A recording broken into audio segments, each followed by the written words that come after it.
Ginny, you got a twine hanging there. All right, well, we're gonna bed with the outside of this dry bale here, and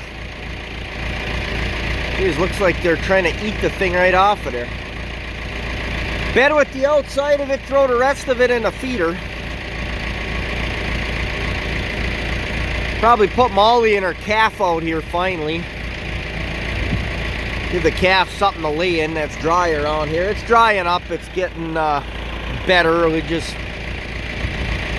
went through the soupy period with the frost leaving, and we got a little bit of rain, and supposed to get a little bit of more rain, but we'll do that. I got a sorghum bale on the back. We'll feed them a dry and a sorghum, and we'll see what happens from there. I get these guys fed, and I'll tell you where we're going with the cow shed project.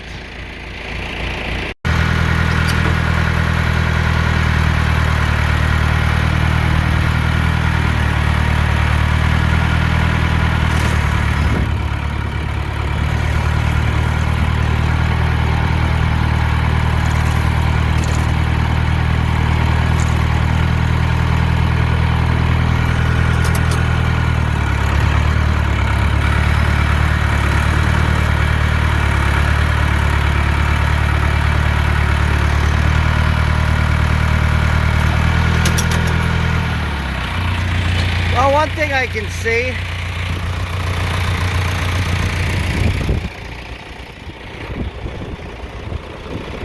it's drying up monumentally around here.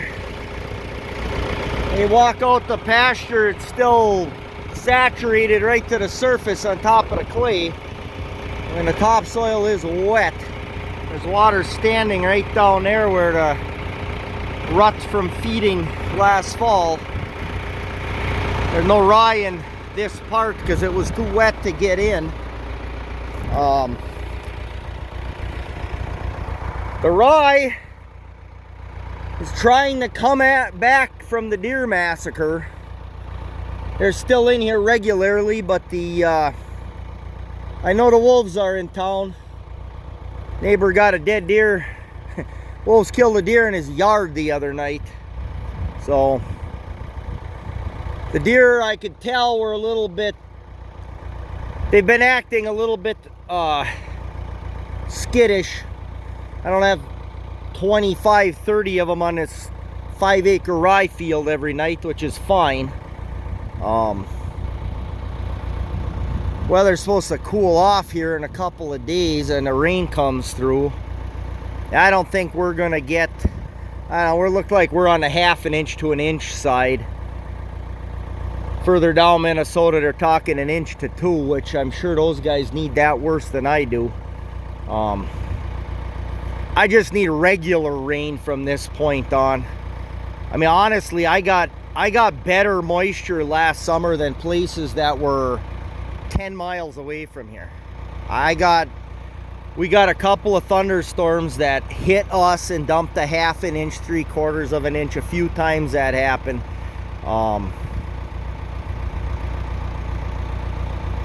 20 miles west of here, they had nothing. Up by Brent, they had nothing. We were certainly dry, but not super evil drought dry. All right, so I'll throw off the part of that bale that fell off, because they always do, and we'll go see about getting Molly and her calf out, if that'll work out. Well, somebody's not so sure about this outside stuff. His mother's watching for him over there. She's got her head stuffed in a sorghum bale.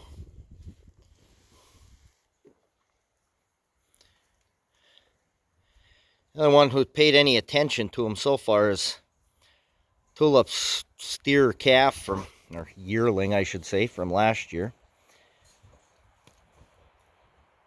Who was actually going to go to the freezer fall time, but I don't know. I think he's going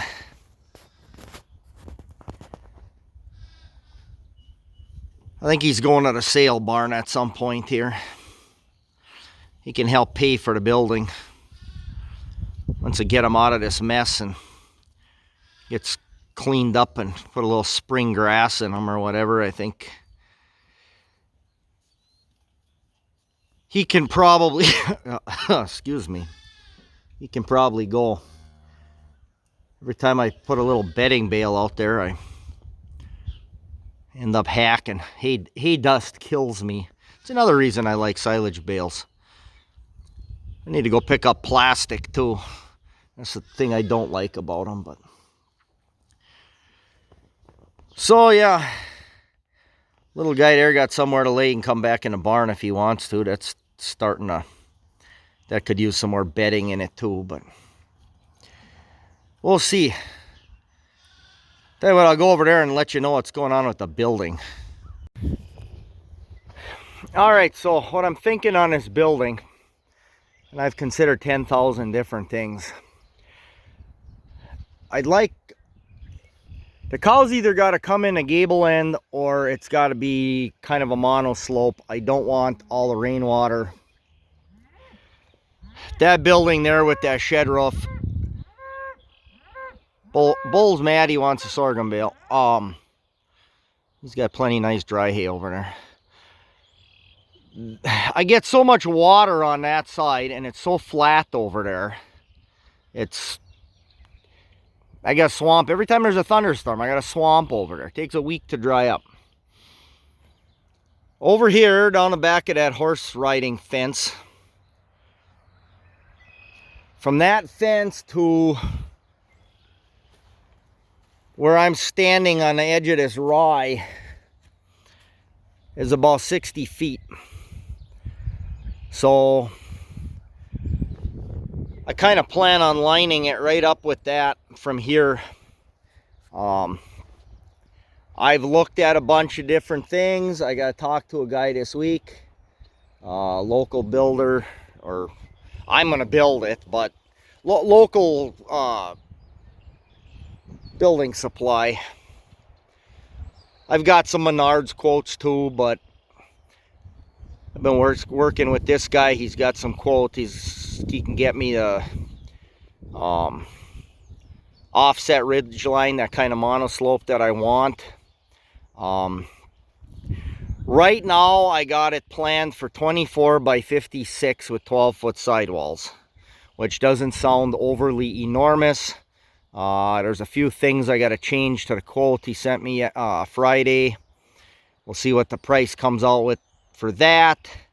There's absolutely going to be something built here this year. I just have to. There's enough cows.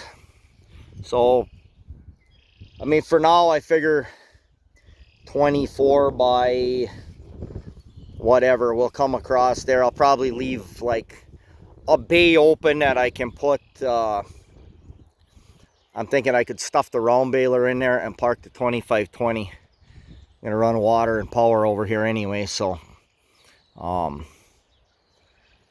have an outlet I can plug the tractor in for feeding. It'll be over here by the cows and the feeding or whatever that gets it out of the garage, so I got something in there. And then I don't have to maintain the back of that barn open as a spot to put things in. I mean, 56 feet, I could divide that up in a, I could stick the bull in there. I could wean the calves in there. I mean, the cows will still be out on, even if I'm feeding them, they'll still be on, they'll be eating bales on pasture anyway. By the time the calves are weaned, they can stay out there. That's not a problem. So, no calves are staying this year.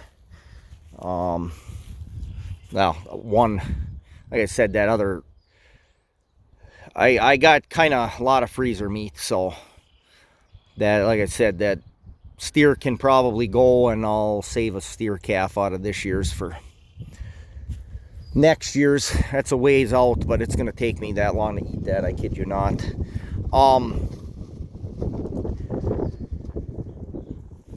So yeah, would I like to go bigger? Yes, I would. I thought about putting the gable end of a building down there and running it back here past the horse fence somewhat into this bale yard, which this is just going to stay a bale yard from now on. We'll see what we can do. Maybe we'll get some rock in there too at some point. It's not rutted up too bad right now, and level it off and grass grows there. It's starting to come back to sod, so it kind of holds you up. But this building is going to be cash or nothing, so I kind of figured what I can come up with to spend on this, and that's the deal. Like I said, I'm a little on the high side even right now. We're going to make some modifications to that quote, and I don't know, maybe I'll end up cutting a little bit off of it lengthwise. I hope not. But either way, we'll come up with enough space that the cows can be in, rain, snow.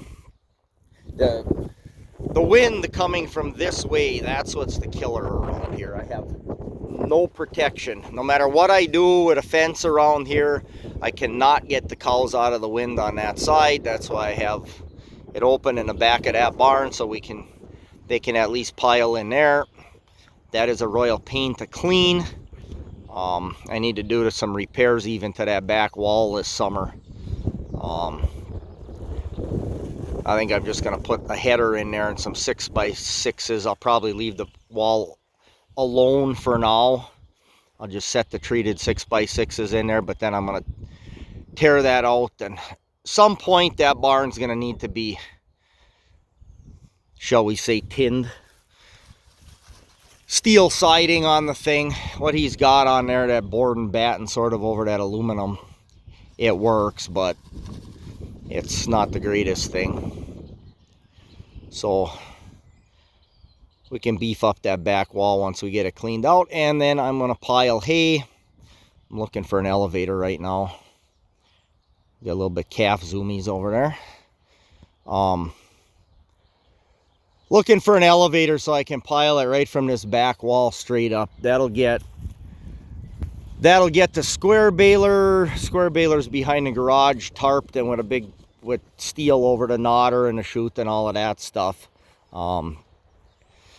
It made it last winter just fine like that. Nothing rusted up. It looked okay, but it's a baler. It should be in a shed.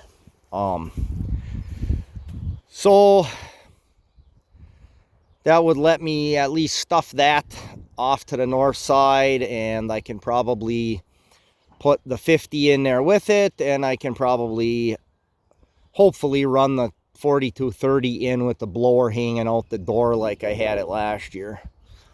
Keeps me by an outlet to plug it in, and then if I gotta go blow snow, I don't have to be cleaning snow off of everything.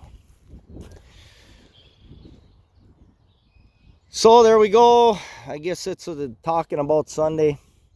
We're creeping up there on 1,000 subscribers. I mean, that's a goal to get to, I guess. So subscribe if you haven't. Hit the like button. Follow us for more. Should have some more spring content, whatever. I would really like to try. Now, there's a lot of manure on this. Lots of manure on this before I put the rye in here. This third year I've grown rye for, winter forage. I would really like to I'd like to throw some urea at it, or something. I'd like to put some spring nitrogen on it. We'll see how I'm not too far from it being dry enough to do that. I'd like it to come up a little bit at first and have rain in the forecast, but I wouldn't go out there yet. But maybe I can, maybe I can't. It should grow all right on what it is, but I'd like to try that once just to see what the difference is. I would leave a strip down the middle, just to sort of see how much difference it makes on this. I would think it'd be pretty visible, but all right.